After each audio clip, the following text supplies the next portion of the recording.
सत्संगत जी, प्यार से कहना धन निरंकार जी।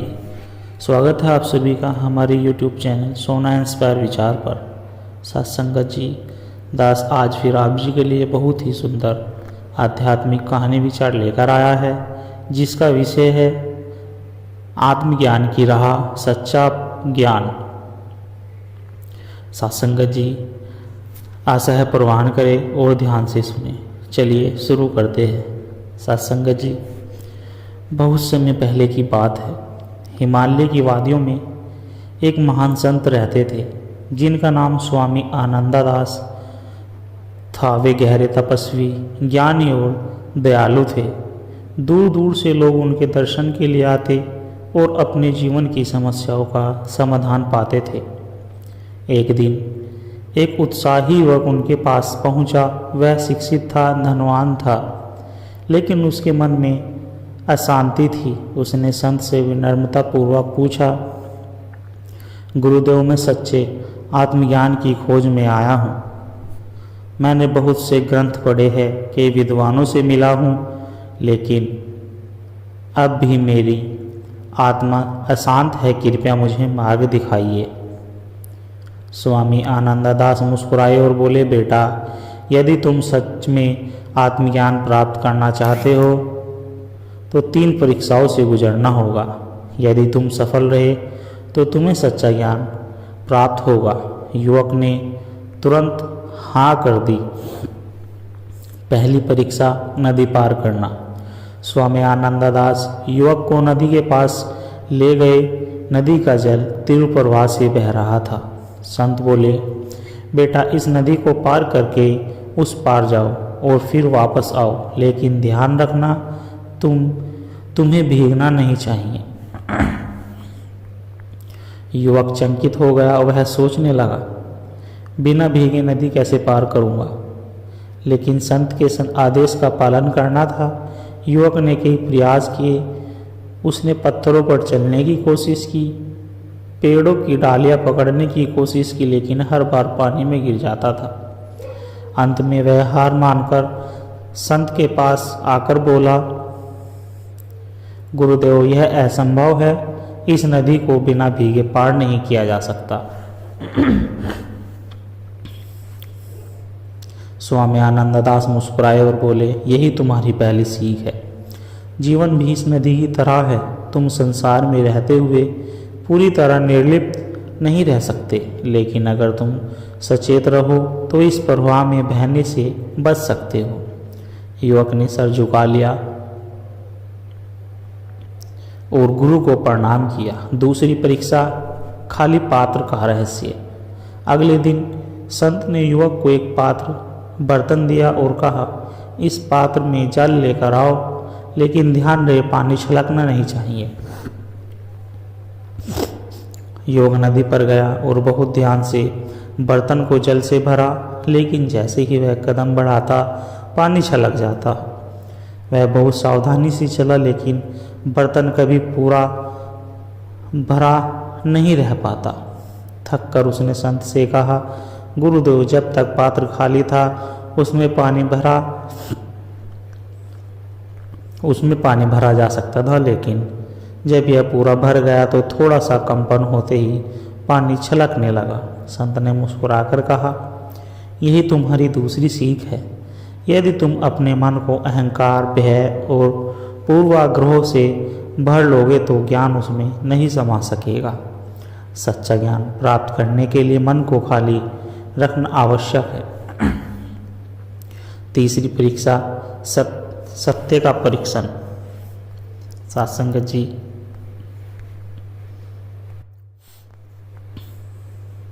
अगले दिन संत ने युवक को जंगल की ओर भेजा और कहा, इस जंगल में जाओ और सबसे मूल्यवान वस्तु खोज कर लाओ, जो किसी के लिए सबसे अधिक महत्वपूर्ण हो।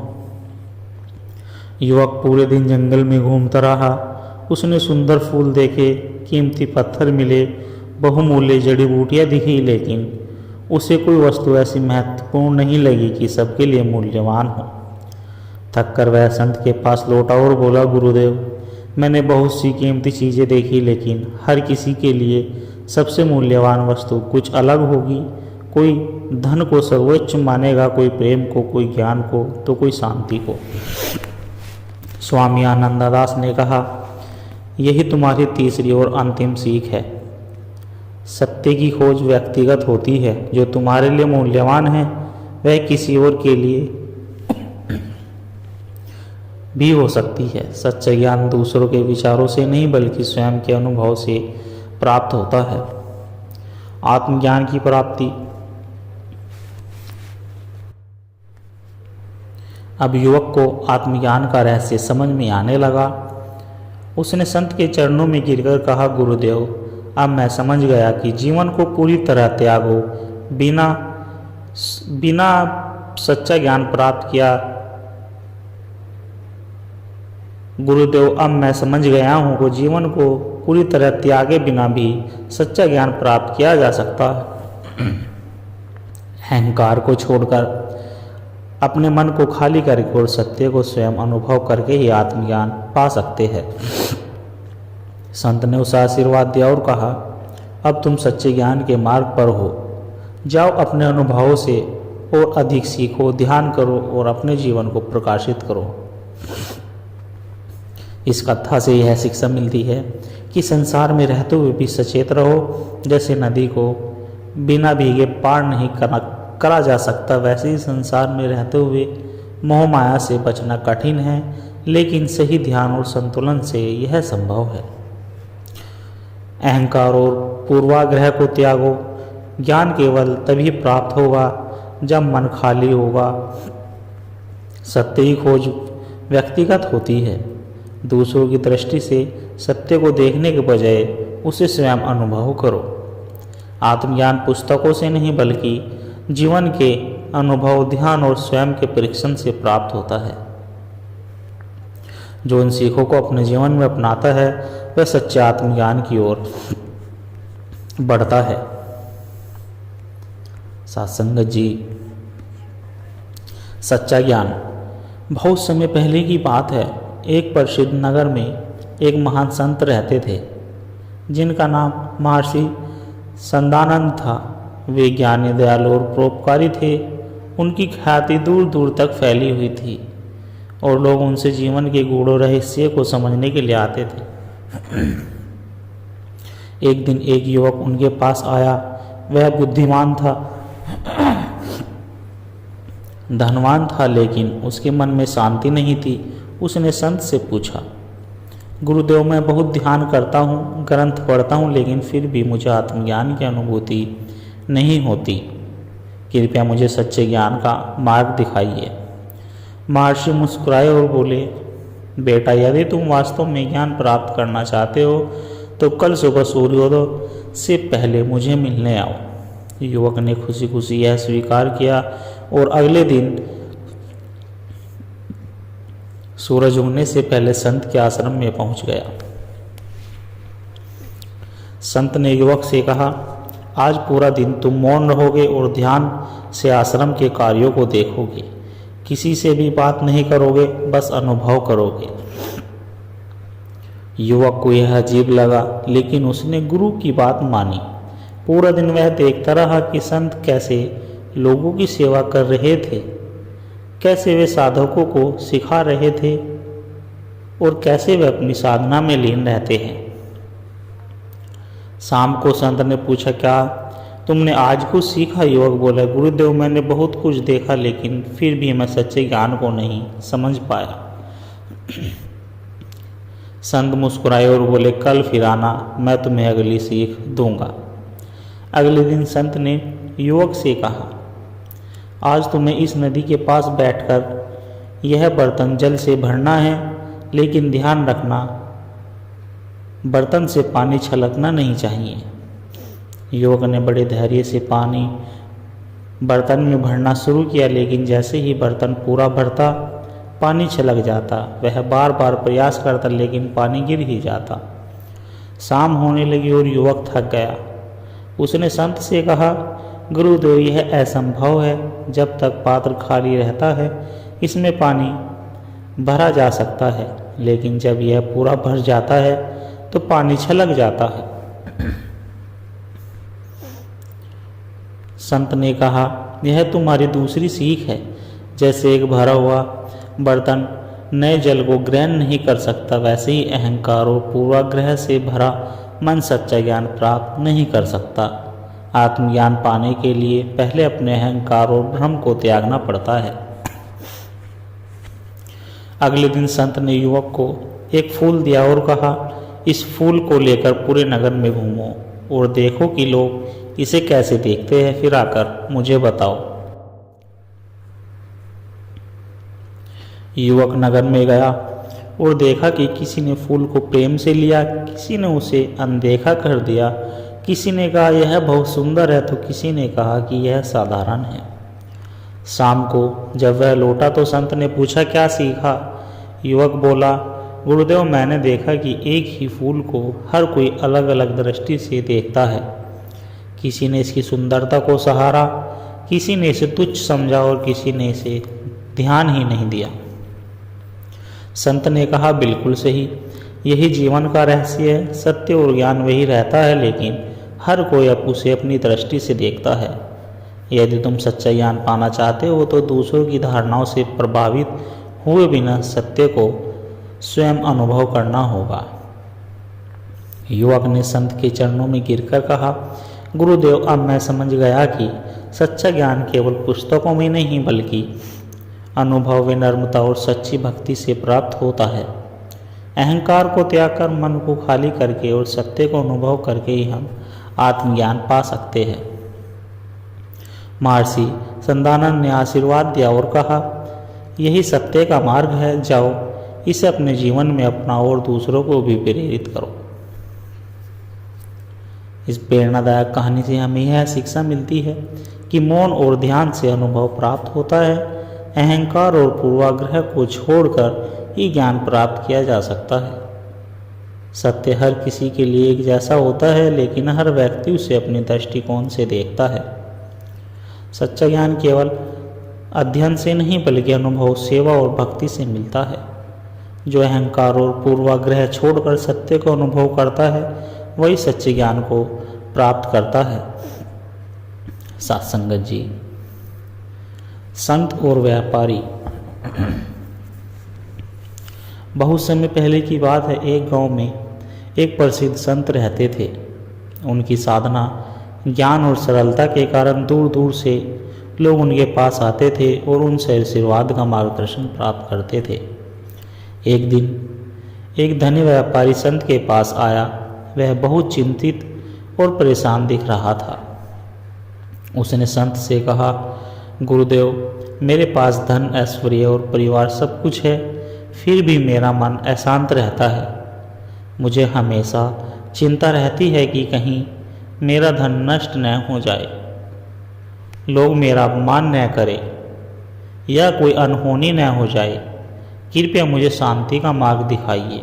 संत मुस्कुराए और बोले, कल सुबह सूर्य उदय से पहले नदी के किनारे मुझे मिलो, तब तुम्हारे प्रश्न का उत्तर दूंगा। अगले दिन व्यापारी सूर्योदय से पहले नदी के किनारे पहुंचा। संत पहले से ही वहां खड़े थे। उन्होंने व्यापारी से कहा, अपने सबसे मूल्यवान वस्त्र और गहने पहनकर आओ और अपने साथ एक कटोरी दूध भी लेकर आओ। व्यापारी ने वैसा ही किया जैसा संत ने कहा था और संत के पास आकर खड़ा हो गया। संत ने उसे आदेश दिया, अब इस कटोरी को दोनों हाथों में पकड़कर नदी के किनारे चलो, लेकिन ध्यान रहे एक भी बूंद दूध गिरनी नहीं चाहिए। व्यापारी बहुत ध्यानपूर्वक कटोरी को पकड़े हुए नदी किनारे चलने लगा। उसकी पूरी एकाग्रता, पूरा ध्यान उस कटोरी पर था। जब वह एक चक्कर लगाकर वापस आया तो संत ने पूछा, बेटा, रास्ते में क्या देखा? व्यापारी बोला, गुरुदेव, मैंने कुछ नहीं देखा, मेरा पूरा ध्यान इस कटोरी पर था ताकि दूध की एक भी बूंद न गिरे। संत मुस्कुराए और बोले, यही तुम्हारे प्रश्न का उत्तर है। संत ने समझाया, जब तुम जीवन में बाहरी चीज़ों जैसे धन, प्रतिष्ठा, डर, भविष्य की चिंता की ओर ध्यान दोगे तो तुम्हारा मन हमेशा शांत रहेगा। लेकिन जब तुम अपने भीतर के लक्ष्य, धर्म, सत्य और आत्मज्ञान पर ध्यान केंद्रित करोगे तो तुम्हें शांति मिलेगी। जैसे तुमने पूरी यात्रा के दौरान केवल दूध की कटोरी पर ध्यान दिया, वैसे ही अगर तुम परमात्मा पर ध्यान केंद्रित करोगे तो कोई भी चिंता तुम्हें परेशान नहीं करेगी। व्यापारी की आंखों में आंसू निकल आए। उसने संत के चरणों में गिरकर कहा, गुरुदेव, आज मुझे समझ आया कि असली शांति बाहरी दुनिया में नहीं बल्कि अपने भीतर है। मैं आज से जीवन को एक नई दृष्टि से देखूंगा। सत्संगत जी, इस प्रेरणादायक कहानी विचार से हमें यह शिक्षा मिलती है कि जिस चीज़ पर ध्यान केंद्रित करोगे वही जीवन में महत्वपूर्ण बन जाएगी। बाहरी चीज़ों की चिंता करने से शांति नहीं मिलती बल्कि शांति आत्मज्ञान और आध्यात्मिकता से मिलती है। भौतिक सुखों का आनंद लो लेकिन उन्हें जीवन का केंद्र मत बनाओ। यह कथा हमें सिखाती है कि वास्तविक सुख और शांति बाहरी संपत्ति में नहीं बल्कि भीतर की आत्मा में स्थित है। जब हम अपने सच्चे ज्ञान लक्ष्य को पहचान कर उसे अपनाते हैं तो जीवन में कोई भी चिंता या भय हमें विचलित नहीं कर सकता। मनुष्य इस संसार में केवल भौतिक सुखों के लिए नहीं आया है। जीवन का उद्देश्य केवल धन, परिवार और प्रसिद्ध पाना नहीं बल्कि आत्मज्ञान प्राप्त करना है। संत जन कहते हैं कि जब तक मनुष्य अपने जीवन के वास्तविक उद्देश्य को नहीं पहचानता तब तक वह दुखों के चक्र में फंसा रहता है। श्री भागवत गीता में श्री कृष्ण कहते हैं, जो जन्म और मृत्यु के चक्र को समझ लेता है वही सच्चे आनंद को प्राप्त करता है। इसलिए हमें अपने जीवन को केवल सांसारिक मोह माया में नहीं बिताना चाहिए बल्कि आत्मा की उन्नति और परमात्मा से जुड़ने का प्रयास करना चाहिए। हमारा मन एक चंचल हिरण की तरह इधर उधर भागता रहता है। यह कभी भूतकाल में विचरण करता है तो कभी भविष्य काल की चिंता में डूब जाता है। लेकिन संत हमेशा कहते हैं कि जो व्यक्ति अपने मन को नियंत्रित कर लेता है वही वास्तविक सुख और शांति का अनुभव करता है। कबीरदास जी कहते हैं, मन के हारे हार है, मन के जीते जीत। इसलिए हम मन को साध ले तो जीवन में कोई भी कष्ट हमें परेशान नहीं कर सकता। ध्यान, सत्संग और साधना से मन को शांत किया जा सकता है। अधिकांश लोग सोचते हैं कि धन, पद, प्रतिष्ठा और ऐश्वर्य से सुख प्राप्त होगा, लेकिन यदि केवल बाहरी चीज़ों से सुख मिलता तो अमीर और शक्तिशाली लोग कभी दुखी नहीं होते। वास्तविक सुख केवल आत्मज्ञान, प्रेम और भक्ति से प्राप्त होता है। भगवान बुद्ध ने कहा था, वास्तविक सुख बाहरी चीज़ों में नहीं बल्कि आंतरिक शांति में है। इसलिए हमें बाहरी चीज़ों का गुलाम बनने के बजाय अपने भीतर देखने का प्रयास करना चाहिए। सत्संग का महत्व, सत्संग का अर्थ है संत यानी सत्य और संग यानी संगति। जब हम सत्संग में बैठते हैं तो हमारे विचार शुद्ध होते हैं, हमारी आत्मा पवित्र होती है और हमें जीवन के सही मार्गदर्शन की प्राप्ति होती है। तुलसीदास जी कहते हैं, संतन की महिमा अपरंपार, जिन्हा जानत जगत उजियार। जब हम सत्संग में रहते हैं तो हमें अच्छे विचार मिलते हैं और हम बुरी संगति, आलस्य और लोभ से बच जाते हैं। अहंकार मनुष्य की पतन की ओर ले जाता है। जैसे कोई गुब्बारा जितना अधिक फूलता है उतना ही जल्दी फूटता भी है, वैसे ही अहंकार से भरा व्यक्ति भी शीघ्र ही दुखी हो जाता है। श्रीमद् भागवत गीता में श्री कृष्ण कहते हैं, अहंकार करने वाला व्यक्ति आत्मज्ञान से दूर चला जाता है। इसलिए हमें सदा विनम्र रहना चाहिए और अपने ज्ञान, संपत्ति और शक्ति का उपयोग केवल दूसरों की भलाई के लिए करना चाहिए। संत महात्मा हमेशा प्रेम, करुणा, दया का संदेश देते हैं। भगवान राम, कृष्ण और बुद्ध सभी ने प्रेम और सेवा को ही जीवन का सर्वोच्च धर्म बताया है। संत रविदास जी कहते हैं, ऐसा कोई ना मिले सबकी सेवा करो। इसलिए हमें अपने जीवन में प्रेम और करुणा को अपनाना चाहिए और किसी के साथ द्वेष या ईर्ष्या नहीं करनी चाहिए। मनुष्य को हर दिन कुछ समय भक्ति, ध्यान और साधना में लगाना चाहिए। यह आत्मा की शुद्धि करता है और हमें परमात्मा से जोड़ता है। गुरु नानक देव जी कहते हैं, सच्चा सुख वही है जो परमात्मा के नाम में लीन होकर मिलता है। इसलिए हमें दिन में कुछ समय ईश्वर के ध्यान और प्रार्थना में बिताना चाहिए। आध्यात्मिक जीवन ही सच्चा जीवन है। सांसारिक वस्तु क्षणिक है, लेकिन आत्मज्ञान, भक्ति, प्रेम और सेवा अमर है। हम अपने मन को शुद्ध करके अहंकार को त्याग कर प्रेम और करुणा से जीवन जीना चाहिए। यही सच्चा सत्संग है, यही सच्ची आध्यात्मिकता है। साथ संगत जी, आप सभी को अगर हमारे द्वारा कहे गए आध्यात्मिक सत्संग विचार अच्छे लगे हो तो चैनल को सब्सक्राइब जरूर कर दे और वीडियो को लाइक कर दे और बेल आइकन को प्रेस कर दे, जिससे कि हम कोई भी नए विचार लेकर आए और आपको तुरंत पता लग जाए। और दास को आशीर्वाद दे कि आप जी के चरणों में हर रोज़ ऐसे ही विचार रखता रहे। साथ संगत जी, प्यार से कहना, धन निरंकार जी।